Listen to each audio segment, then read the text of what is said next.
Hello students, welcome to the second part of my review session for exam 3.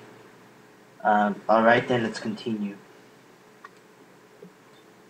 You need to know that the three fundamental types of sensory areas in the cortex.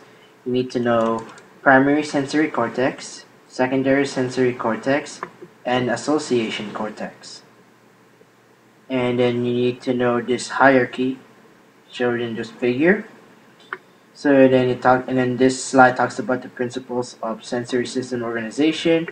Keep in mind that it's hard, and it has a hierarchical organization, and it's functional segregation, and it's also parallel processing. And you need to know what is sound. This is vibration of air molecules. And then you need to know how sound. You need to know sound to auditory nerve, and you need to know the anatomy of this part. So you need to read this slide. And then for perceiving different frequencies, you need to know the differences between higher frequencies and lower frequencies. And keep in mind that organization of the auditory system is tonotopic. That's the being exam.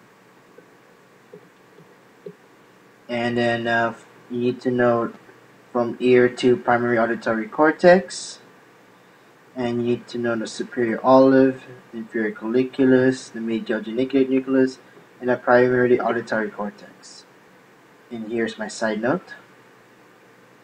Allogenic nucleus, and it's responsible for for receiving light, and medial geniculate nucleus is responsible for us for hearing music.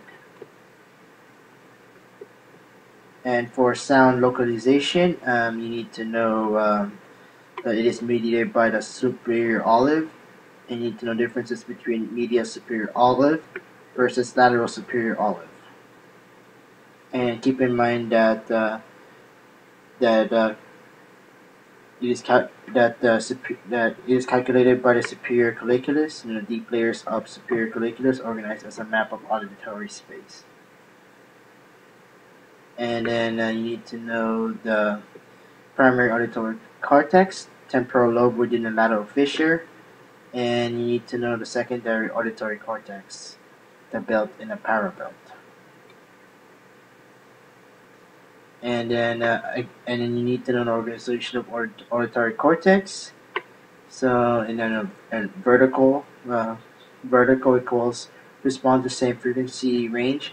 Keep in mind that it's also tonotopical. And here's my side note. And then also for barriers to understanding. So we don't exactly know how auditory cortex evaluates sound, and pure tones might be important in laboratory. For example, cell responds weakly to these, and they have monkeys respond strongly to monkey calls. Here's my side note.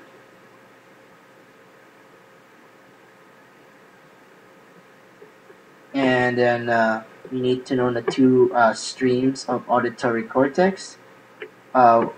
The prefrontal anterior pathway, it's the what? The posterior parietal cortex. Posterior pathway is the where pathway. And you need to know the damages to the auditory system. So you need to know the damages between auditory cortex damage, and you need to know deafness. And you need to know these facts. And you need to know tinnitus. Tinnitus is a frequent and constant ringing in the ears, and it is experienced by many people with nerve deafness, and sometimes it occurs after damage in a cochlea. Acts representing other parts of the body invade parts of the brain previously responsive to sound, and is similar to the mechanisms of the phantom limb. And then that's it for Chapter 7. Chapter 8 will come later. Happy studying.